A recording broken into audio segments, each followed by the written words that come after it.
Buen día, buen día. Buen día. ¿Cómo andan? Buen día. Hola China. ¿Cómo están? Buen día. ¿Cómo les va? ¿Cómo va? Buen día, Sepram. Tarán, tarán, tarán. ¿Cómo va? ¿Cómo están? Muy buen día. 22 de septiembre. Qué locura, ¿eh? Segundo día de la primavera. Bueno, ayer nos encontramos del CEPRAM. Les mandé algunas florcitas, ¿eh? Empezó la primavera, feliz día para los estudiantes, las del CEPRAM, las de la facultad, todas quienes están por ahí. Hola Irene, ventoso. Sí, pero acá está reparadito, porque es un jardín de invierno. Si hace mucho frío nos cambiamos, ¿eh? Pero escuchen ahí, se escuchan las campanitas. Hola María, ¿cómo va? Buen día. Bueno, ¿cómo andan? Vamos a dar unos minutitos. Son 5, ¿eh? Quienes están ayer. Sí, bueno, espero que los hayan disfrutado. Muchas gracias a los profes que grabaron los poemas. Con la Meli, ¿eh? Con la Meli grabamos ahí, miren. Ahí. Ahí grabamos el poema de Benedetti. Hola Nidia, ¿cómo estás? Buen día, buen día. Bueno, sí, acá está como apacible, hay lindo sol, está soleado, está lindo, ¿eh? Así que vamos a tener la clase que corresponde a la fecha. Miren los pelos a mí cómo se me paran, es increíble, bueno, los pocos pelos que tengo, ¿eh? Les decía, hoy yo había hecho ayer una introducción. Siempre a mí me gusta para el día, la semana en la que doy clase de la primavera, de los estudiantes, de las estudiantes, cómo va.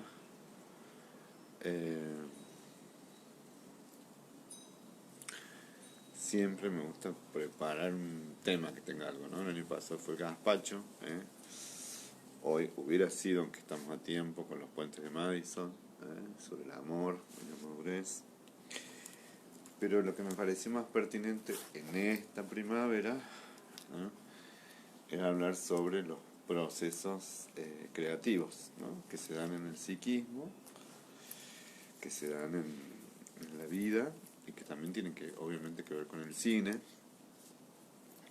Y que mucho de esto, hola Ana María, ¿cómo va? Buen día. Se pone en juego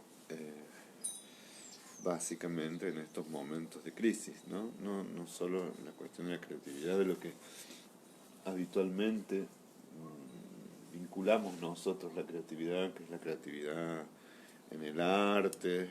Hola China, ¿quién está? Silvia, no solo la creatividad en la escritura, sino la creatividad con nosotros mismos. Es decir, ¿cómo va Silvia? En el sentido más psicológico de la creatividad, ¿no? Después hay como diferentes vertientes. Podemos organizar, si les gusta, un año, un curso sobre creatividad.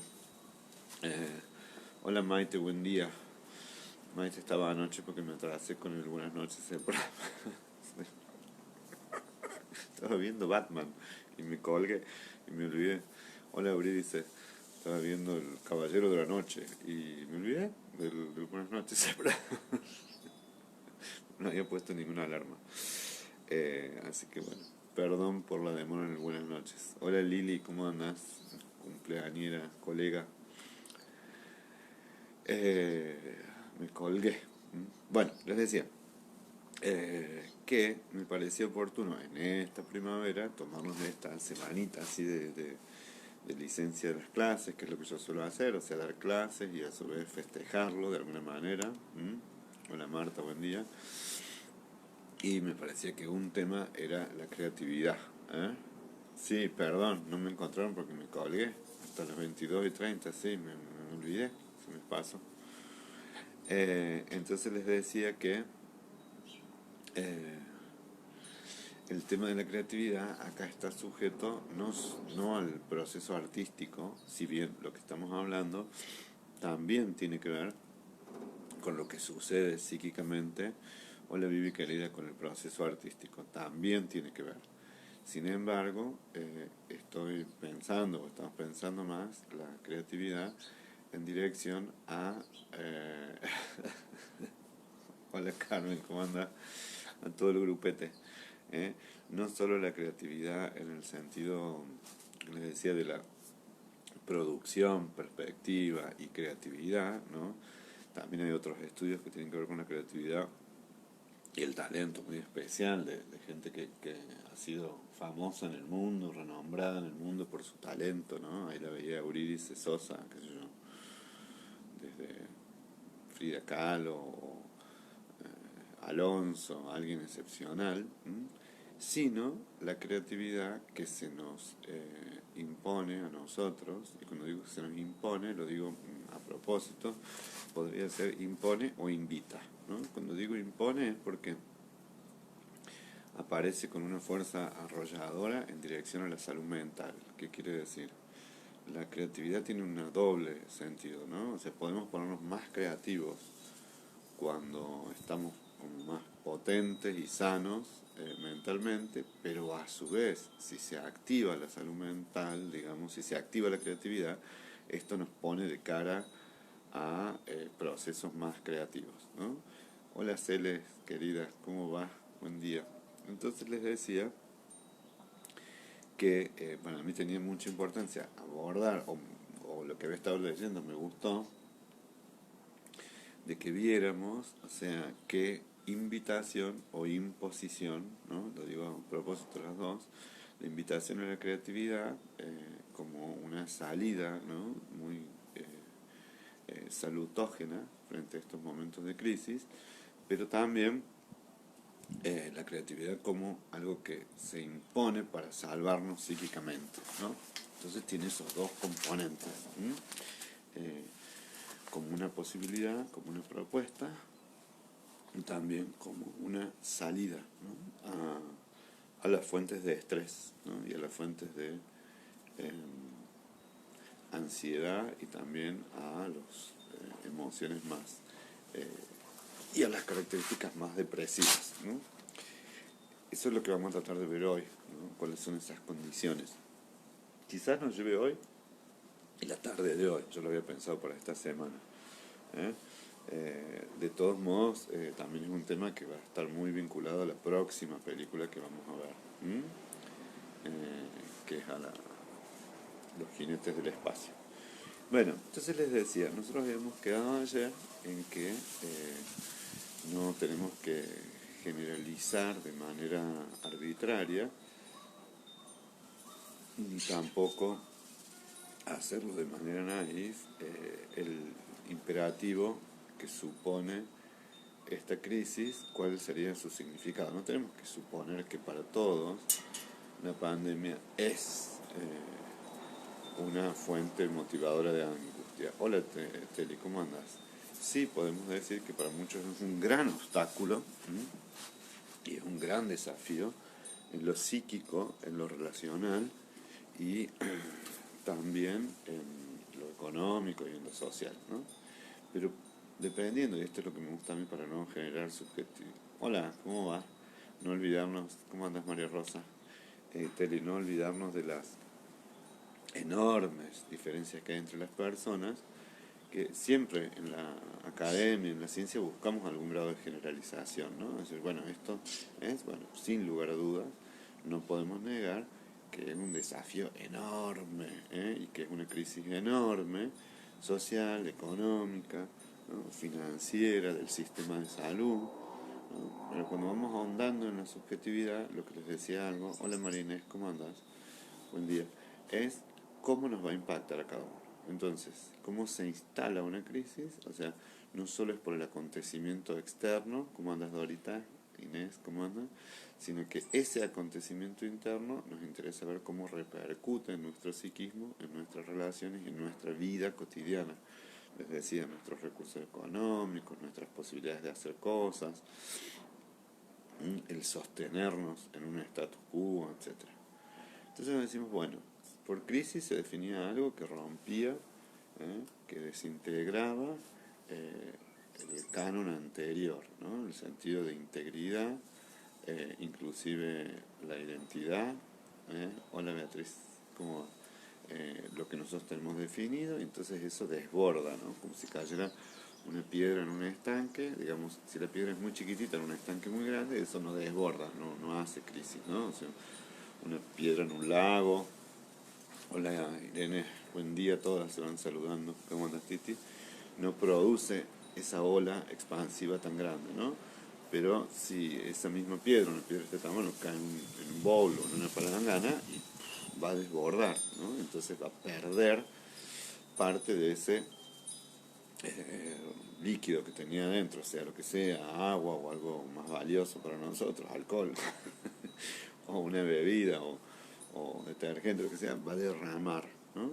Y entonces, y ese cimbroso hasta que se aquiete, hasta que incorpore la piedra, la crisis esa va a ocupar en un espacio y va a desocupar volumen, ¿no? Y va a producir un movimiento. Sin embargo, como les decía, dependiendo de quién hablemos, ¿no? Esta crisis, ¿no? Puede ser efectivamente como si cayera un cascote en una pequeña marmita.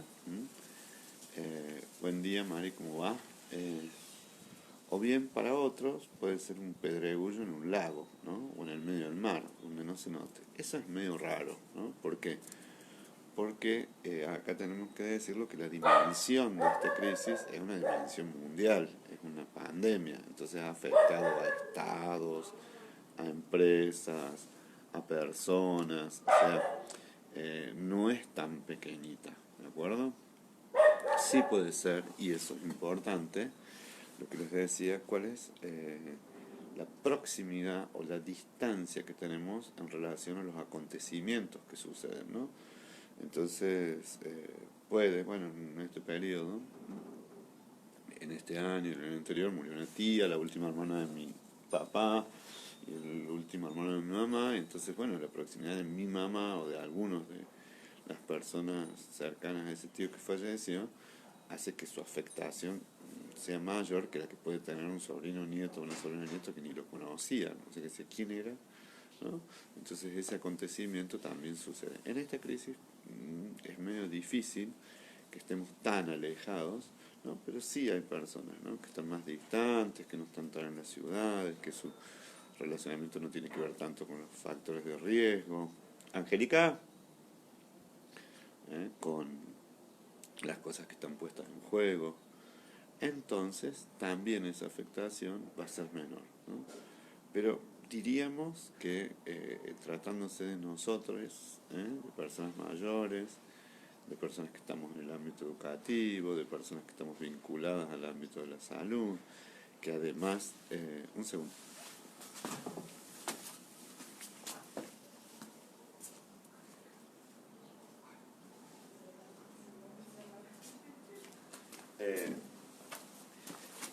Les decía, en términos de proximidad, pero no solamente proximidad física, sino de intereses, la educación, ser personas mayores, el ámbito de salud, tener hijos y familiares que estén en eso, estar metidos en una sociedad urbana, en un país que está afectado como todos, ¿no?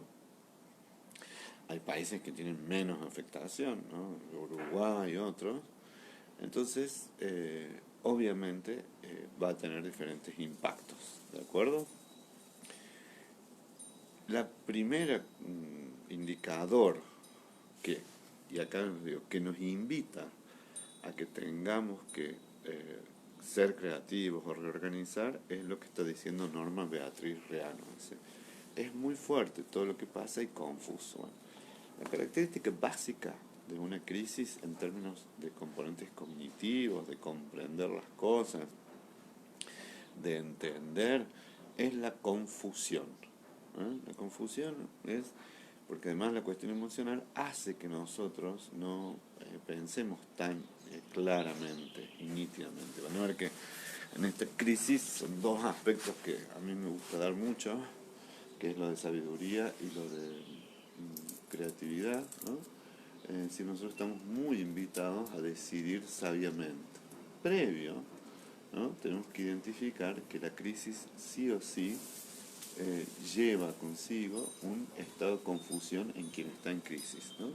Entiéndase, un país, una persona, un grupo, una organización, una sociedad, un barrio, una comunidad, ¿no?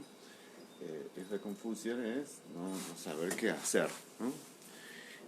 No tener claros los objetivos, no poder establecer con facilidad las prioridades. ¡Wow! Sí, Marité, sigue activo el incendio. Dios mío, sí, que venga lluvia, hay que hacer la danza de la lluvia. Hola Marité, ¿cómo andas? Ah, qué problema, también lo de los incendios. Entonces les decía, besos Marité, entonces les decía que lo primero que vos decías es muy confuso, ¿no? Y también cuando es fuerte, cuando es muy intenso, lo que hablábamos la otra vez, que nuestros componentes emocionales también se encuentran desbordados. Por eso esa metáfora es como que cae una piedra en un charco, ¿no? Entonces va a desbordar, va a salpicar, ¿no? Y en algún punto, acá viene lo que vamos a ir viendo de a poquito, vinculado al cine, porque estamos trayendo clases al cine y a la psicología, ese acontecimiento irrumpe y corta un canon, algo que venía, ¿no? Algo que venía dándose, ¿no? Eh, algo que estaba ahí, viene a decir, fuck, ese status quo, eso a lo que veníamos acostumbrados, se quiebra, se tiene que quebrar, si no, no sería una crisis, ¿no? Si no puede ser un cambio, esto es muy importante. Si uno por ahí está de novio, se casa, es un cambio importante en la vida, pero no es una crisis, porque uno lo elige, lo planifica, generalmente lo decide voluntariamente, generalmente lo decide uno. Entonces no sería una crisis un casamiento, aunque los matrimonios entren en crisis, ¿no? Bueno, lo que está vinculado a otro componente de la crisis y nos vincula a la creatividad, a la sabiduría, es la incertidumbre, lo que dice María del Carmen, ¿no? También por incertidumbre en largo tiempo, porque nunca se pensó esa situación. Bueno, esas son, miren, paradójicamente, todo lo que está diciendo María del Carmen es lo que más lo vincula a la creatividad, aunque parezca loco, ¿no? Es decir, cuanto mayor es el campo de la incertidumbre, ¿no? A veces que un artista, ¿no? Un creativo tiene una idea de lo que va a hacer, pero en algún punto algo lo sorprende, ¿no? Algo, tiene que haber un campo de ponerse frente al papel en blanco, ponerse frente a la tela en blanco y que sea incierto, ¿no? Que no necesariamente vaya a saber. Sabemos vaya a saber en qué termina. Sabemos que hay muchos trabajos que son por encargo, un retrato o una fotografía que uno está buscando algo. Hola Norma, Pelle, Celia, ¿cómo va? Entonces en esa dirección esto también, ¿no? Es como, ¿en qué va a terminar? La incertidumbre es una de las condiciones más importantes también que marcan las decisiones de sabiduría, ¿no? La sabiduría, bueno, es lo que vamos a ver un poquito, ¿no? En esto de la creatividad en la sabiduría, es lo que más se juega en estas decisiones, es el campo de la incertidumbre. Si yo tengo que decidir entre comprarme una campera y un saco, que uno me queda bien y el otro me queda más o menos, y uno es más barato y el otro es más caro, no hay incertidumbre, ¿no? Es decir, tengo dos opciones, son pocas, se va cerrando las opciones, ¿no? Y entonces un porcentaje alto de la gente que le pregunta que te queda horrible uno, el otro te queda lindo, uno es más barato, otro es más caro, va, ya está. No hay nada sabio ahí, ¿eh? Al contrario, si yo decidiera en dirección opuesta a los consejos que me dan o cómo me veo o al precio, sería una tontería. Pero en estos campos tenemos las dos invitaciones, a la sabiduría y a la creatividad, por el campo de la incertidumbre, ¿no? No solamente porque no sé yo qué hacer, sino que el contexto, porque siempre es dialéctico. Ustedes fíjense que siempre el desarrollo es dialéctico, siempre somos nosotros en el mundo, nosotros en el contexto, nosotros en el ambiente. Y cuando digo nosotros es porque el desarrollo no es individual, esas son viejas teorías donde se analizaba al niño que crecía, ¿no? Somos nosotros como personas, nosotros como miembros de diferentes generaciones, nosotros con nuestras vidas interrelacionadas y nosotros con nuestras vidas relacionadas en un contexto histórico y cultural que es vertiginosamente cambiante, ¿no? Entonces así entendemos, por lo menos así lo entiendo yo, el desarrollo humano, ¿no? En esa dirección, acá lo que está en juego no es que yo no sepa solo el componente individual de la confusión, sino que el plano de la incertidumbre es que el contexto sociocultural, político, económico también es muy cambiante, es muy incierto. Entonces, agudiza más esto que dice Maite, la percepción, para poder definir qué hacer. ¿Por qué? Porque disminuye algo que todas las personas buscamos, que es el control, ¿no? En la toma de decisión. Como estoy diciendo, el control es algún grado de control de las emociones y de lo que va cambiando, ¿no? Es decir, cuando yo hay diferentes controles primarios y secundarios, uno tiene que ver con qué metas establezco. Entonces cuando soy joven establezco muchas metas de lograr cosas, ¿no? Ponerme de novio, no sé, establecer una pareja, una carrera, tener una casita. Entonces me afano mucho por esto y trabajo por estas metas del desarrollo. Cuando me voy poniendo más grande, me veo más amenazado por las pérdidas, entonces hay más metas de conservación: cuidar esa casa, cuidar de los hijos, cuidar de la familia, conservar la salud, expandir quizás, ¿no? Y después cuando me voy poniendo mayor, ¿no? Es no solamente cuidar eso, sino tratar de sostener esa integridad y evitar las pérdidas, ¿no? Entonces, hacerlo de la forma más cuidadosa o menos dolorosa en términos paliativos, ¿no? No perder la lucidez, mantener la autonomía, esas son metas también, ¿no?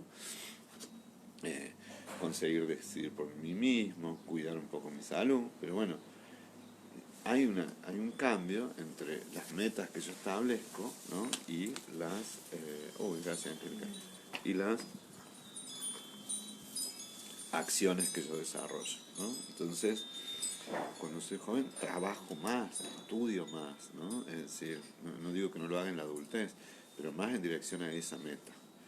También, si tengo que mantener un equilibrio entre las ganancias y las pérdidas, trabajo por mi bienestar, cuidando la salud, yendo al médico, haciendo actividades físicas, manteniéndome ocupado, o sea, pero en realidad hay veces que trabajo en favor de las ganancias y no son tan importantes las pérdidas, y en otras oportunidades trabajo para compensar las pérdidas y disminuir las pérdidas y su impacto, y no tanto para ganar. No sé si me explico. Esto cuando somos mayores se ve mejor, ¿no? Uno quiere perder menos. No sé si está tanto la perspectiva de la ganancia, ¿no? Sino decir, bueno, conservar estas cuestiones. Bueno, esto que les estoy diciendo es lo que marca así diferencialmente la regulación emocional y cómo las personas mayores se cuidan o no se cuidan, dependiendo de la personalidad de cada uno, la experiencia de cada uno. Estoy sacando hojitas secas. No sé, siempre me inquieto. Entonces, en función de qué es lo que hay que cuidar. Entonces los jóvenes por ahí no tienen tanto la perspectiva de la pérdida. Y quizás la pérdida de la salud la pueden visibilizar como un resfrío, no como una amenaza a su vida. Entonces, esto que estamos muy confundidos, que ustedes lo mencionan, ¿no? Es parte de los dos componentes que tiene esta. La crisis personal, que cuanto más involucra pérdidas, más nos confunde, ¿de acuerdo? Cuando más restringe el establecimiento de metas, más nos confunde, y sobre todo cuando tenemos menos control. Porque ¿cómo puedo controlar yo? O restringiendo las metas, decir, bueno, no, la verdad que no podemos viajar a Europa, o no podemos viajar a Estados Unidos, no podemos viajar a Uruguay. Bueno, restringo la meta, entonces no hago eso. U otras veces realizo acciones para conseguir esa meta. Entonces, si la meta sería no enfermarme, o sea, una meta no positiva, no adquisitiva, sino evitativa o en el control, bueno, yo ya no establezco una meta de ganancia, sino una acción protectiva, de control. ¿Y puedo controlar mucho? No. Entonces, efectivamente hay dos formas de regulación entre las metas, ¿no?, y la consecución de esas metas, el control primario y el secundario. O sea, yo avanzo y me propongo metas y trabajo para ellas, o me propongo menos metas, o en realidad me ajusto, y esto es lo que está pasando un poco, a establecer metas menos ambiciosas o pocas metas o casi ninguna, y entonces cambio las acciones que tengo que hacer para conseguir esas metas que son más pobres, ¿de acuerdo? Eso por un lado. El tema, bueno, dice, tolerar la incertidumbre en estos tiempos que nos toca vivir no es una tarea sencilla porque supone aceptar que no podemos controlar ni cerrar. Ese es el tema. Lo que está diciendo Olga, o sea, que es tolerar la incertidumbre es que no es fácil. ¿Por qué? Porque hay cuestiones que uno no tiene el control, ni sobre las metas, ni sobre esas acciones, ¿no? Entonces esto que parece que se achican las salidas, que dice Marta Marcetti, es cierto. ¿Por qué? Porque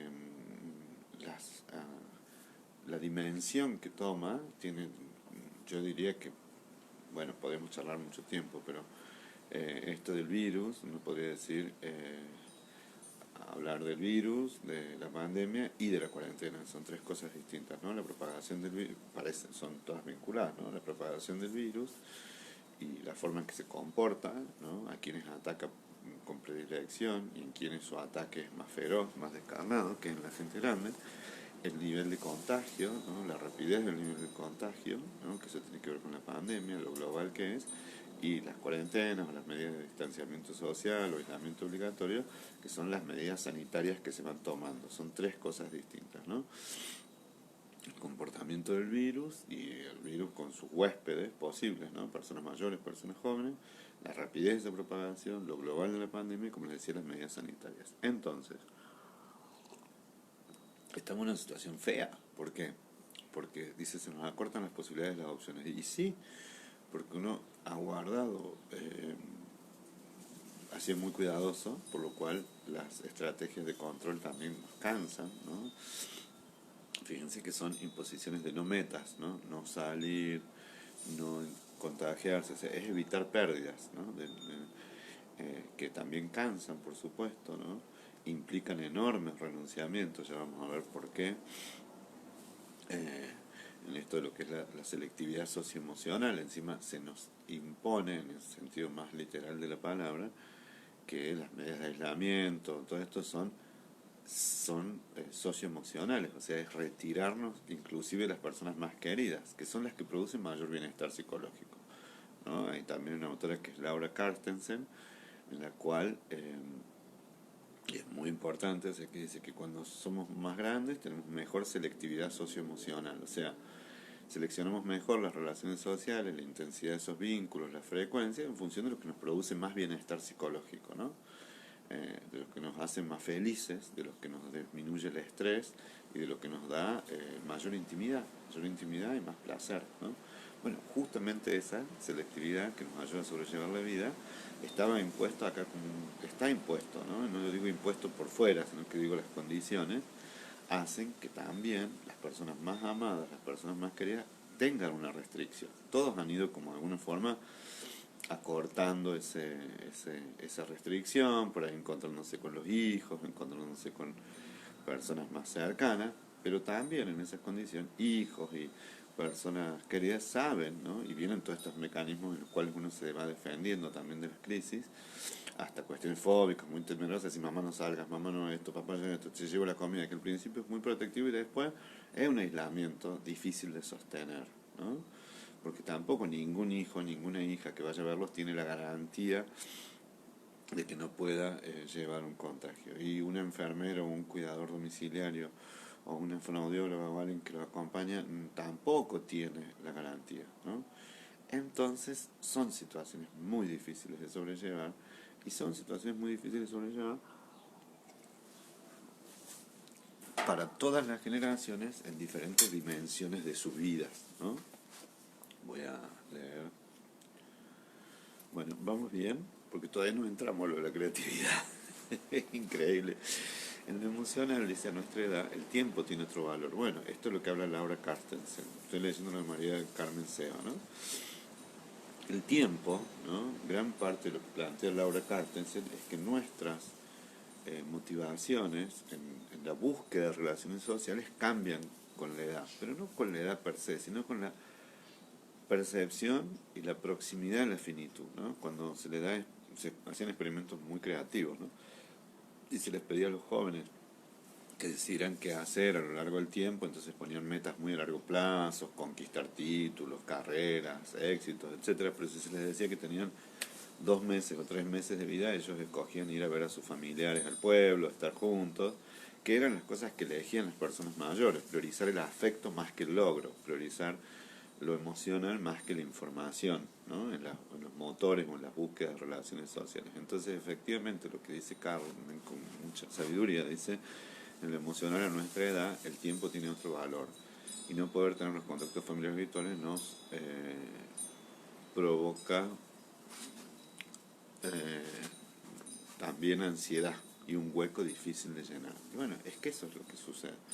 Nosotros somos socioafectivamente, emocionalmente dependientes, vamos a decirlo así. Dependemos, ¿no? Dependemos, nos regulamos, ¿no? No totalmente, pero hemos demostrado, han demostrado ustedes, la enorme integridad psíquica que tienen, porque han podido resistirlo muy bien, sabiendo que, y en esto es muy importante decirlo, que la frecuencia, las cosas típicas de las redes sociales, ¿no? La frecuencia con la que se ven, la intensidad con la que se tratan, lo que intercambiamos, ¿no? Que intercambiamos cuestiones físicas, dinero, plata, ayuda, pero fundamentalmente que abrazos, palabras. Bueno, ha cambiado mucho ese intercambio, ¿no? Lo que les decía ayer, entonces hay que intensificar mucho el intercambio simbólico, ¿no? El decirse cosas lindas, el mandarse regalitos, esta cosa tan amorosa que hacían ustedes de mandarme una picada, una cerveza, un rompecabezas. Es decir, mandarse, ¿no? Cosas que regalarse cosas que son muestras de afectos que también son en el plano más simbólico, palabras, poesías, o sea, sostener el intercambio, que efectivamente muestra esa distancia que hay un vacío, que es lo que nosotros llenamos, ¿no?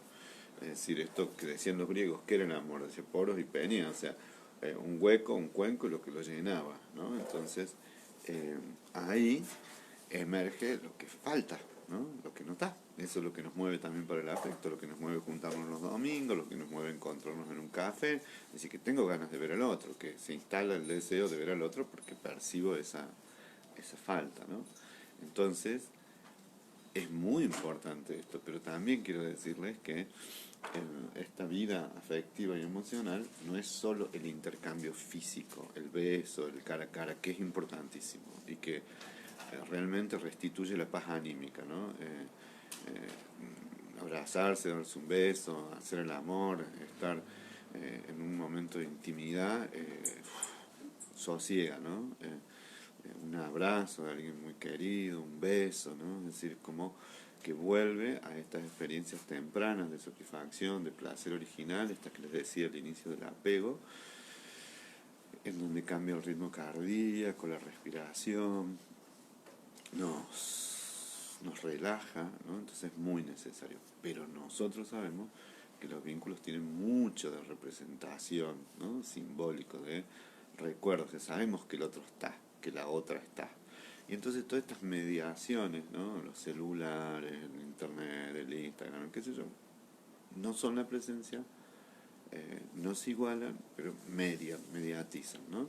Pero lo que más ayuda es el convencimiento interno de que está. Por eso, cuando las relaciones son muy ambivalentes, cuando estamos muy enojados, cuando sentimos mucho despecho, algún grado de ingratitud, que los hijos no nos corresponden, que tenemos problemas con el ex o con la ex, que no nos hablamos con la mamá, que tenemos disputas con los hermanos, entonces esta crisis impacta de manera brutal. Brutal. ¿Por qué? Porque ese cobijo, ¿no? Ese que es interno, ¿no? Esa sosiego, ese solaz donde uno se se apoya, que es en la certeza del buen amor, de los buenos amores, digamos, de los buenos sentires, no está. Entonces se suma a esta incertidumbre y ansiedades, que ahora vamos a hablar de eso, de qué ansiedades se mueven en el proceso creativo.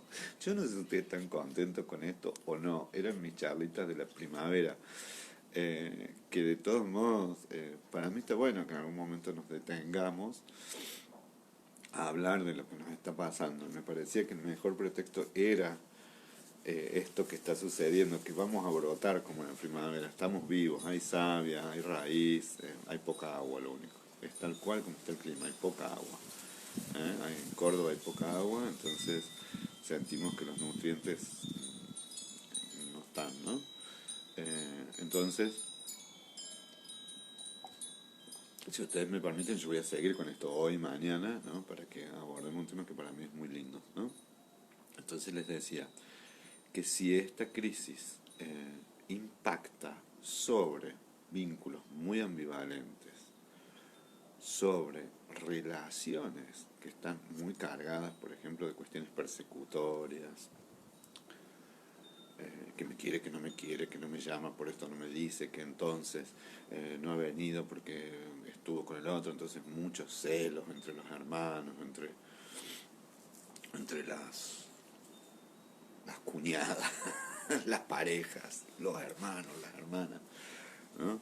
O mucha rivalidad, ¿no? O mucha sensación de aislamiento, de ver que el vínculo no es tan intenso, que el vínculo no es tan reparador, sino que estaba más formalizado en las prácticas y en las rutinas o los rituales de la cotidianeidad, verse los domingos, pero no desear mucho verse. O bien el vínculo es muy ambivalente, de verse y pelearse. O no es tan ambivalente, sino que hay mucha disputa, o hay mucha culpa, ¿no? Entonces, bueno, ahí va a entrar, en castellano se llama toda la porquería, ¿no? En todas esas fisuras va a filtrar y va a entrar. Estoy diciendo las dos cosas con intencionalidad docente. Se va a infiltrar y va a filtrar hacia afuera. Va a entrar y va a supurar toda la porquería, ¿no? Es decir, ¿por qué? Porque se producen, ¿no? Una tensión, esta crisis hacia el impacto, el choque es tan fuerte y hay tanta incertidumbre que si yo tengo incertidumbre sobre el afecto, si me quiere o si no me quiere, si tengo incertidumbre sobre si me quiere más o menos, si es mucho o poquito nada, si tengo la certeza que no me quiere, entonces las sensaciones de angustia, de desolación, de desesperación emocional efectiva se intensifican mucho más. Porque esto lo patentiza, es como que este virus de merda es como un gran catalizador, acelera los procesos y además muestra mucho las diferencias, ¿no? Emocionales, económicas, socioafectivas, les diría, culturales, ¿no? Entonces muestra más la urgencia. No es lo mismo que esta crisis económica la podamos resistir 6 meses, digamos, de qué sé yo, cambiamos la marca del café o la marca de la leche que consumíamos o dejamos de consumir cosas suntuosas o bajamos un poco el ritmo del consumo a personas que ya hace tiempo tengan que estar sosteniéndose con una olla comunitaria. Y en esto no lo estoy diciendo como negativo, porque muchas veces los recursos comunitarios nos vuelven a nutrir mucho más que los individuales, ¿no? ¿Esto qué quiere decir? Que nosotros somos terriblemente liberales individualistas, digo, no solo en la ideología política, económica, sino también en la percepción psicológica. Siempre percibimos lo psicológico como algo individual. En lo psicológico algo colectivo también, centralmente. Creo que centralmente, porque somos quien somos gracias a los vínculos que hemos tejido y lo que se nos vino dado, ¿no? Y lo que hemos ido construyendo a lo largo del tiempo. Entonces, también hay que pensar que una de las cosas que están más amenazadas es, nada, el vínculo de la comunidad, hacer algo juntos. Yo veo, mi hija más chica estudia teatro, está desolada, o sea, no encontrarse a hacer teatro, no estar con los otros. Entonces, las posiciones también de profesiones, de trabajo, más individuales, más liberales, lo diría también, las profesiones más liberales, no están tan amenazadas. Sigo atendiendo en la computadora, veo a un paciente, etcétera, pero las que implican más grupalidad, más convivio, estar con el otro, etcétera, bueno, también, ¿no? Y entonces esto sí suma a que se viva con más desesperación la, la crisis, ¿no? Entonces los espacios de creatividad y de sabiduría no se van a dar en ese momento de confusión y en ese momento de angustia. Hay que vivir profundamente la angustia. Hay que hacerse mierda, chicos. Chicas, ¿no la tuviste? No. Vivirlo emocionalmente. Si uno está en el barro, caminar en el barro, sabiendo que no toda la superficie va a ser barrosa, ¿no? Sabiendo que es barro y no una arena movediza. ¿Por qué? Porque cuando las emociones nos sobrellevan, ahí sí estamos en una arena movediza, ¿no? Y entonces acá yo no me gusta ser papista, ni psicologista, ni psiquiatrista, ni nada. Hay que tomar todos los recursos que tengamos cerca. Amigos, amigas, psicoterapias, en algunos casos la psicofarmacología, para ayudar a llevar este cimbrón, porque hay personas que pueden deprimirse mucho, estar con mucha angustia, estar con trastornos de sueño, alimentarios. Entonces hay que poner en juego todos los recursos, ¿no? Y en esto es una cuestión también de, como les decía antes, de intensidad y de proximidad, ¿no? No es lo mismo los bombardeos en Londres, si uno vivía en Londres, que si uno veía los bombardeos desde la televisión estando en México, ¿no? Así, qué terrible la Segunda Guerra Mundial, pero otra cosa es que la bomba te cayó al lado. Bueno, acá es lo mismo, ¿no? Es decir, hay que ser muy cautos en las decisiones, en los momentos de crisis, pero actuar en las crisis, ¿no? Porque el otro está sufriendo. Entonces, bueno, ¿cómo lo ayudamos? Escuchándolo, consultando a un profesional, haciendo una juntada con los amigos, por Zoom, por Facebook, por no sé qué, encontrando, sosteniendo, reafirmándolo, si podemos darle un abrazo, decirle estas cosas, decírselo, pero también intervenciones de otro tipo de disciplina y también haciendo esto que les decía antes, cosas, bueno, poniendo el cuerpo, haciendo algo, las plantas, etcétera, porque todo esto es lo que se ha alterado. Y sí estoy de acuerdo con ustedes que cuanto más flojitos, la metáfora les va a parecer un poco tonta, pero los cimientos, cuanto más flojitos los cimientos son, ¿no? Más atados con alambre, más listos, bueno, el tsunami eso es lo primero que tira, ¿no? Las cuestiones bien fundadas, con cimientos profundos, con columnas puestas, y esto me estoy refiriendo a estructuras psíquicas fuertes, y acá vuelvo a lo anterior, ¿no? Lo que les decía anteriormente. ¿Cómo es mi confianza básica? ¿Cómo fue el holding? ¿Qué capacidad tengo de sostener la voluntad? Esto que les digo de la esperanza, la incertidumbre, todas cosas que se fundaron cuando éramos chicos y que se fueron consolidando. La teoría de Erickson, que muy criticada por la antigua, pero para mí me parece una de las cosas más sólidas para comprender la condición humana, ¿no? Así, ¿en qué medida sostenemos la voluntad? ¿En qué medida sostenemos la autonomía? ¿No? Porque si no, vamos a tener, y va a aparecer, no se juzguen, no se maljuzguen, van a aparecer resabios neuróticos, cuestiones compulsivas, momentos de mucha dependencia, momentos de falta de iniciativa, o sea, de componentes egodistónicos van a aparecer. El tema es que no sea una arena movediza donde cada movimiento hace que nos hundamos más, ¿no? Entonces ahí cuando vemos que alguien está en un movimiento de arena movediza, entonces gana la compulsión, gana la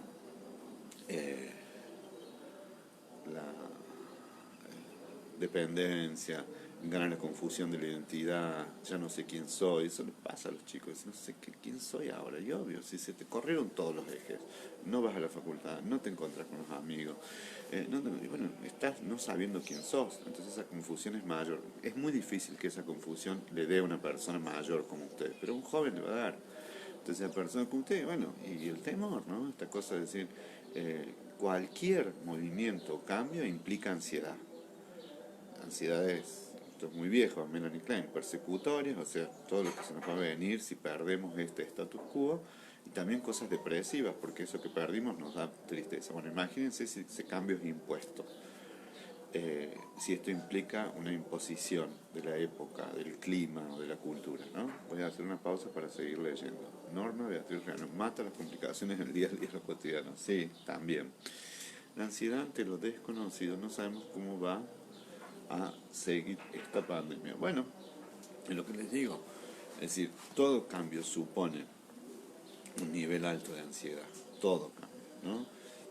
Eh, Aunque sea, esto que les digo, un cambio en una crisis, ¿no? Entonces me voy a casar y decir, no, no tengo ansiedad, más vale.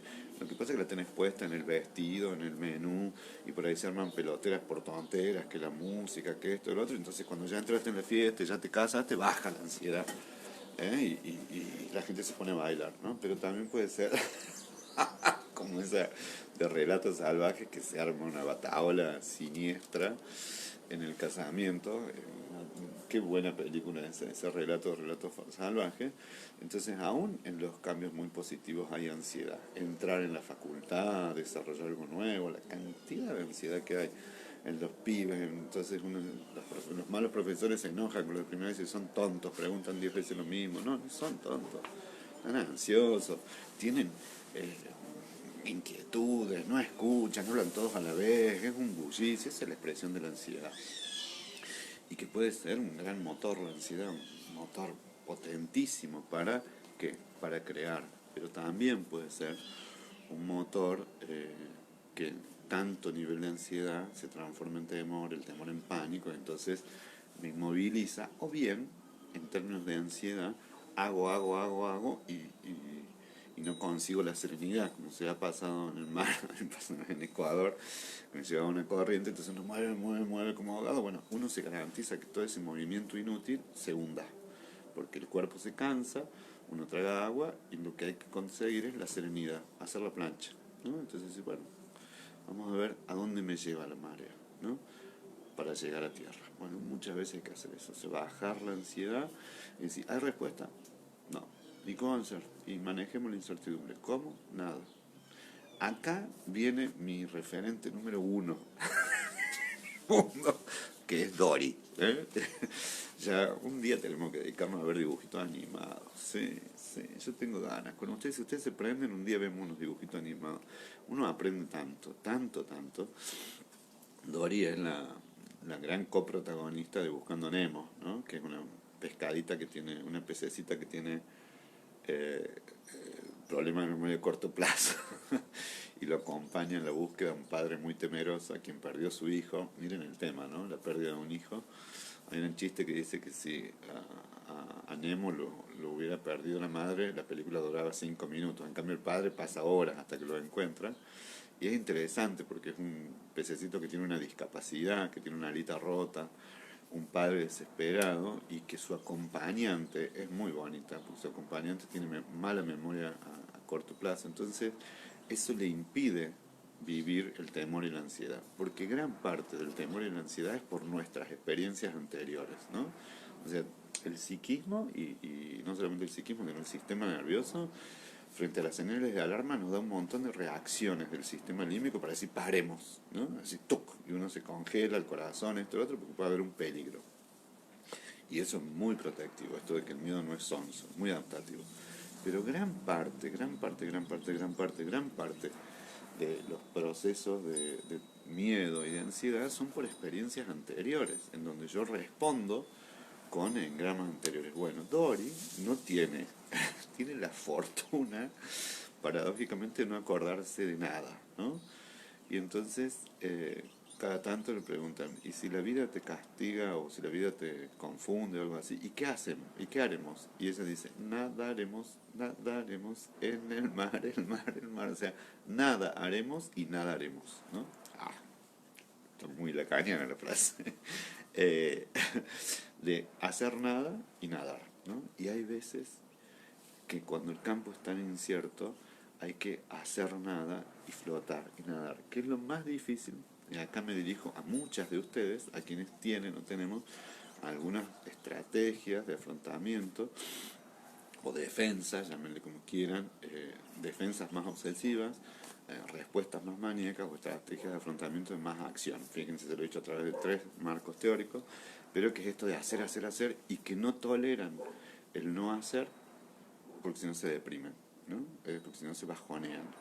o se sienten que la vida no tiene sentido, no hago nada, o los corroe la culpa, o el super yo, ¿qué hago en este momento en la cama? ¿Por qué estoy así? Ayer hablaba con una amiga muy querida, me decía, "Ay, no sé si estoy medio depre, pero no tengo necesidad de hacer nada, por suerte tengo unas rentas bárbaras, y si no hago nada, y entonces, y todavía no tengo 50 años, bueno, por ahí ese no hacer nada no está mal. Lo que pasa es que ustedes culturalmente ese no hacer nada lo ven como holgazanería, etcétera, etcétera. Hay veces que la creatividad requiere de ese estancamiento.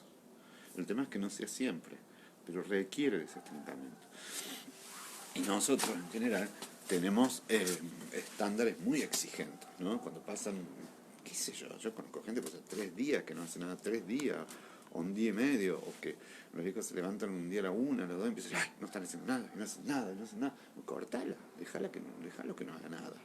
Si el que necesita ese nivel de actividad sos vos, ¿no? Y a su vez vos también estás en una huida permanente hacia hacer, hacer, hacer, hacer. Y cuando te encontrás que no podés hacer, bailar, trabajar, danzar, etcétera, que se te acaban otras actividades, te viene un bajón. ¿Por qué? Porque el no hacer, el ya ser, el estar, el ligar, puede que sea una invitación a la depresión y también una expresión de inmovilidad. Pero la inmovilidad no es en sí algo malo, ¿no? Lo saben los que hacen yoga, lo saben los que descansan, después de grandes fiestas o grandes movidas quedamos eh, absolutamente laxos, ¿no? Después de que se tuvo una noche muy intensa, amorosamente uno necesita dormir. ¿Por qué? Y estos momentos uno cree que no, pero todo ola, tsunami, ventarrón, vendaval, ha implicado mucha tensión. Tensión, estoy diciendo así, estar alerta, no sé qué, estar sosteniendo a los amigos, sostenerse uno mismo, ver que se cae el trabajo, ver que pasa esto. Entonces, más de una vez es necesario dejarse caer, saber que eso no es la muerte, ¿no? Y tener movimientos mínimos, ¿no? Tengo una amiga muy sabia, mandamos un beso a la Negra Plaza, siempre vieron que dice no está muerto quien pelea. Bueno, eso nos dispone siempre a la pelea, a la alerta. Ella dice algo mejor, no está muerto quien respira, ¿no? Entonces saber que uno respira en algunos momentos es bastante, no siempre es la pelea, ¿eh? No siempre es ese nivel de actividad. ¿Qué dice Irene Graffi? Teléfono, WhatsApp, Zoom, Meet hace que podamos seguir en contactos virtuales que acompañan y sostienen. Totalmente de acuerdo. Dice, la paz del remanso de estar acompañada. Bueno, a eso me refiero. O sea, uno de los mecanismos de las de las estrategias cognitivas más comunes y que es muy bueno, que ya vamos a ir viendo, entre estos métodos o dispositivos que nosotros ponemos para consolarnos, ¿no? Y que no son ni más ni menos que buenos estrategias cognitivas, es esto, es decir, bueno, por lo menos tengo mi familia sana. Bueno, ¿qué pasa cuando no está sana? Ahí se nos caen argumentos. Bueno, yo estoy bien. Dentro de todo hay gente que está peor. Hacemos esto de mal de muchos, consuelo de tontos, y no es así. Es un gran consuelo, entonces saber que tengo estos vínculos, pero no un consuelo tonto, sino que efectivamente empezamos a jerarquizar dimensiones de la vida, lo que dice María Inés Largo, ¿no? Entonces que la paz del remanso es saber que estoy con otros, saber que los chicos están bien, ¿no? En eso una gran maestra es mi mamá, ¿no? Entonces un desastre pasan por ahí y dicen, bueno, pero estamos acá y tenemos tal cosa y fulano tal, entonces empezamos también a hacer algo que es muy importante, que es una jerarquización cognitiva, ¿no? Entonces, aparentemente, cuestiones, esto también es muy narrativo, ¿no? Entonces es como las historias del Titanic, uno se pone contento porque Kate llegó a viejita y es una de las pocas sobrevivientes, y bueno, pero por lo menos llegó, ¿no? O los del Poseidón, que son 7 u 8, y vos te involucras en la narrativa de la vida de estos sobrevivientes, es decir, qué bajón, no vimos todos los otros cientos de miles que se ahogaron. Bueno, nosotros cognitivamente hacemos. Yo acuerdo que lo de la paz y el remanso, estar acompañada, no es siempre. Porque precisamente les digo, no sé quién contesta, María Inés Largo ahí, me parece interesante que se contesten. porque casualmente el tsunami, esta crisis, trae mucho tormenta, en algunos paz y en otros tormenta, ¿no? Y hay que también poder sobrellevar esto que les decía, estas desregulaciones emocionales, que son esperables, los enojos, las broncas, algunas puteadas, algunas faltas de paciencia, pero si son la constante, si son... Le vamos a mandar un beso enorme a Graciela Suberán, que tiene su nieta, nieto, perdón, Genaro. ¿Genaro? ¿Genaro? Me parece que es Genaro, o le cambié el nombre, es un nietito. Y que una bendición, ¿no? Que haya nacido un bebé, ¿no? Y o sea, mandaba una fotito abrazándolo al nieto. Eso es un litro de agua en un oasis, ¿no? Entonces en esto sí estoy de acuerdo, no sé con quién dice, no, la paz no siempre es lo que nos espera. Entonces yo reconocería puntualmente que si vivimos en el temblor, bueno, hay cuestiones vinculares que también estaban temblando o estaban en guerra antes de esta pandemia, ¿no? También diría que habría que saber distinguir estos momentos de paz y de paz y de intranquilidad versus los de movidos, los tumultuosos, los que hacen mucho ruido y joden, ¿no? Y perturban. Bueno, dice que está fantástico el tema, que vamos, cómo nos sentimos, les encanta, pues nos seguimos. Hola Vivi, Gastaldi, buen día. Una incursión solo para saludar. Ya no tarde me reincorporo. Les mando un abrazo al grupo y agradezco los saludos y también al profe. Esto es muy bonito. Esto que hace la Vivi Gastaldi, que hacen todos ustedes, decir, hola, ¿cómo andan? ¿Cómo están? No los voy a poder seguir, pero les mando un beso, me voy a cocinar, o no estoy, porque eso es lo que digo de... Yo sostuve mucho en el CEPRAN, cada profe lo sostuvo como pudo, ¿no? Como pudo, como decidió, con el net, con el Zoom, con el Meet, con el...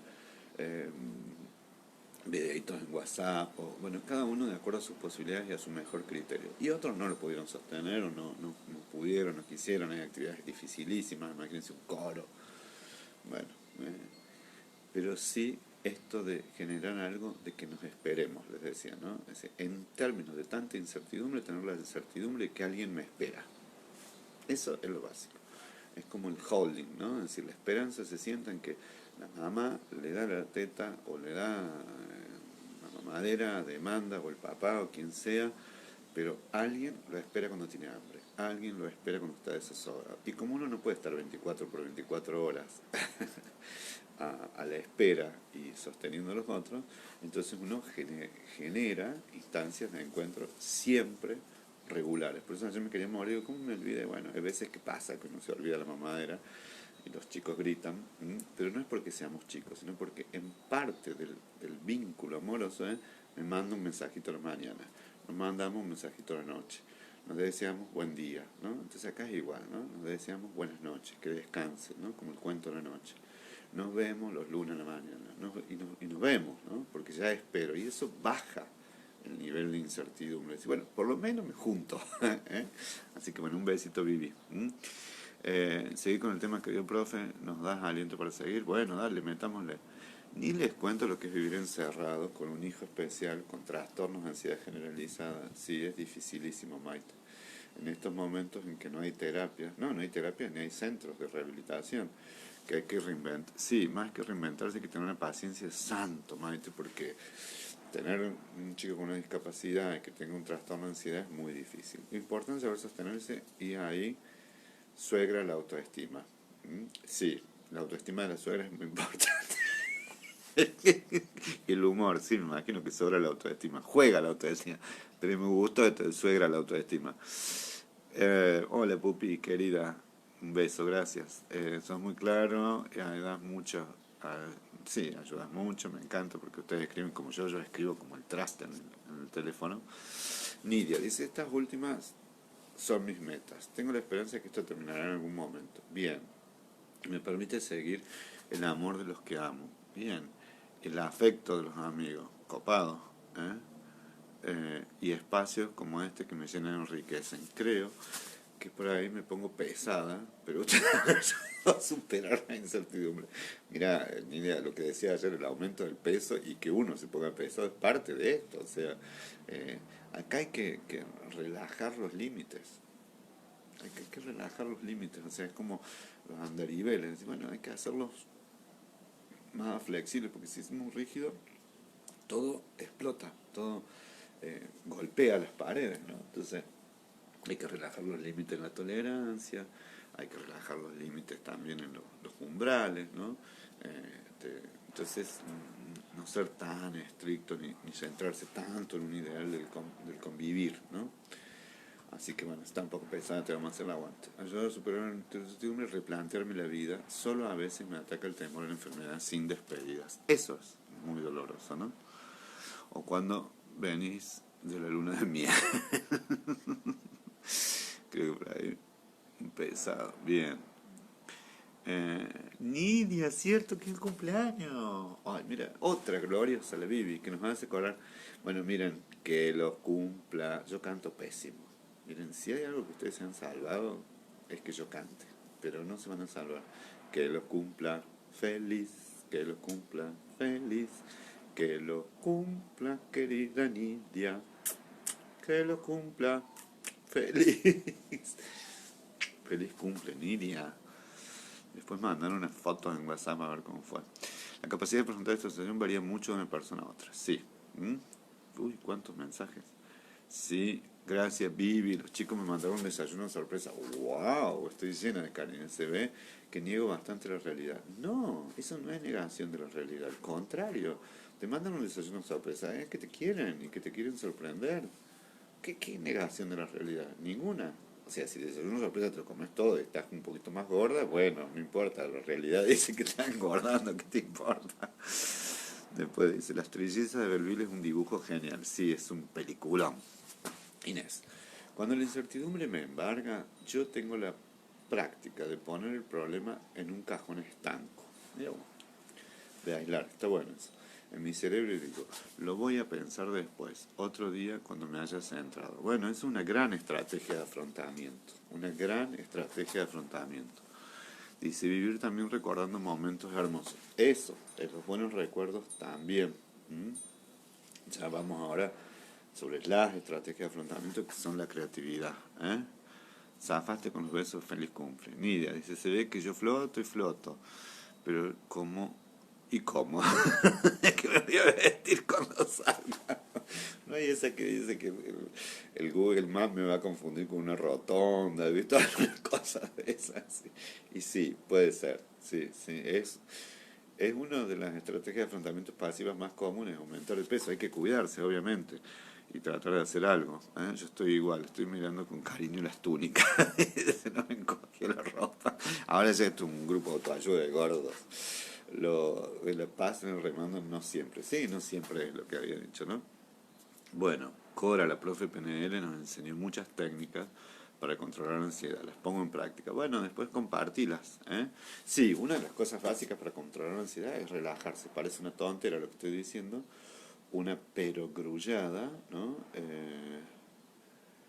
Pero sí, absolutamente. Todo lo que tenga que ver con aprender a relajarse, respirar, lo que dice Marina es largo ahí de no abocarse a todos los problemas, abocarse a los problemas que son relativamente tratables, del tamaño de nuestras manos, ¿no? Cuando son tan inmensos, imagínense la política pública, la devaluación del dólar, uno se mete en eso, ¿para qué se mete si uno no tiene control en eso? Son de una inmensidad horrible, ¿no? Y tampoco esto de hacerse el vaso de agua y ahogarse, ¿no? Hacer problemas chiquititos, hacerlos grandes. Hay que elaborar los problemas manuales, del tamaño de nuestras manos o del tamaño que entre varias manos podemos abordar un problema, ¿no? Norma, la fea, Bélgica, dirección de no sé, me parece que nos mandó un mensaje que era para otro. Y nosotros tenemos la certidumbre de encontrarnos con vos. Ya nos vamos a dar abrazos y vamos a chapar. Hola Andrés, soy María, uso la tablet de mi marido. Sí, me dijo el gordo carnal que tiene Facebook. Quiero que sepas que siempre estoy en todas tus clases. Bueno, cuánto me alegro. Pero no sé qué María sos, porque conozco cientos de Marías. No, cientos no, pero varias. Feliz cumpleaños, bueno, feliz cumple Nidia, feliz cumple, feliz cumple, feliz cumple. Cuidarnos y cuidar. Bueno, esas son, y es a lo que nos vamos a dedicar. Lo que pasa es que me está llevando mucho. Yo no tengo problemas. Si ustedes no tienen problemas, nos relajemos y yo voy dándoles de a poco, ¿no? Porque me lleva mucho, como me gustan mucho las participaciones de ustedes y veo que los involucra tanto o más que el cine y la psicología, vamos a llegar al cine y la psicología, tranquilizaos, tranquilícense y entonces nos vamos a tomar esta licencia de que todavía no llegué a la creatividad. Pero sí a todas las cosas que vamos a necesitar para hablar de la creatividad. ¿Que cuáles son? Estas que les digo.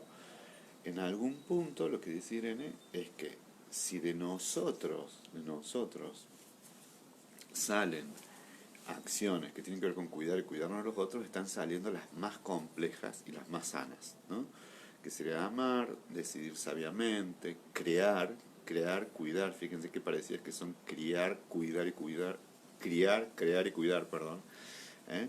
Que son esas que implican que tenemos un gran plus de energía. Yo no quería llegar solo a esas, porque si no parece que todos somos excepcionales y el resto que está sufriendo es un chifleti. No, no, no, no. Criar, cuidar, crear, ¿no? Decidir sabiamente, guiar una organización, dar consejos. Todas estas son acciones de las más complejas. Amar y seguir amando, ¿no?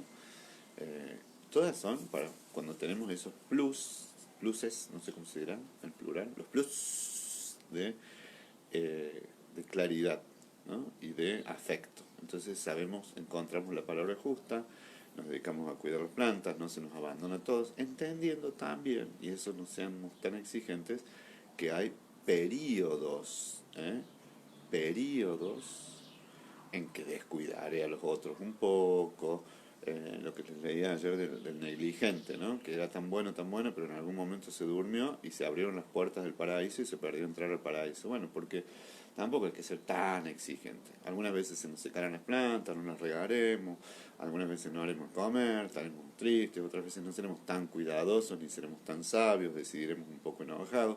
Con ese nivel de tolerancia sí, pero nosotros vamos a entrar a detallar estas acciones de creatividad. La creatividad tampoco que es en una sola salida las cosas no salen bien, ¿no? Hay que ensayar muchas cosas, ¿no? Cuidar y cuidarnos con una actitud positiva, dice aprender a agudizar la mirada, el ingenio, bueno, todas cosas vinculadas a la sabiduría, aprovechar la ocasión que nos alegre y nos haga bien, y así podemos mejorar esos momentos inciertos. Feliz cumple Nidia, bendiciones Nidia, Nidia, Nidia, Nidia. En la película nos relajamos y vamos paso a paso. Sí, dale, nos relajamos, vamos despacio, flotamos y seguimos hablando suavemente. Respondiendo Norma Maturreano, la fe helada. No entendí. Bueno, chiques, son las 2:10. Entonces quedamos acá. Voy a seguir el acuerdo que tenemos entre nosotros y a la tarde seguimos si les parece bien. ¿Estamos? ¿Les parece bien? Digan, sí, no, más o menos. Y seguimos con las condiciones previas. Ah, estoy con bronca porque no me dejan entrar con Mendiolas. Y bueno, sí, pero creo que es altísimo el nivel de contagio. Pero tengo un amigo que vive en Mendiolas. Por trabajo, va y viene. Sí. Y bueno, de ahorita, qué sé yo. Gran parte de esto que les decía de la regulación emocional es ¿por qué? Porque estas crisis lo que traen y estas regulaciones son muchas frustraciones. Y las frustraciones lo primero que hacen es enojar. Entonces, si nos enoja, es una reacción también que no hay que tratar de controlarse, no enojarse o no te enojes, ya va a pasar. No, sí, hay que enojarse un poco y después seguimos. ¿Estamos? Chao Dorita, nos vemos. Voy a andar por ahí por el separador en un ratito. Y aquí vive cerca. Bueno, ella no puede ir a Scotchinga. Me embole. Sí, bueno, pero capaz que en el verano se puedan refugiar en el campo. Bueno, nos vemos. Sigan pasando bien la primavera y acá no está tan ventoso. También saludos a los que odian la primavera. Tengo una sobrina y mi hijo que se odia la primavera. Hay viento, trae alergia, de todo. Así que bueno, saludos a todos. Chao. No hice tanto vermú con papas fritas y good show.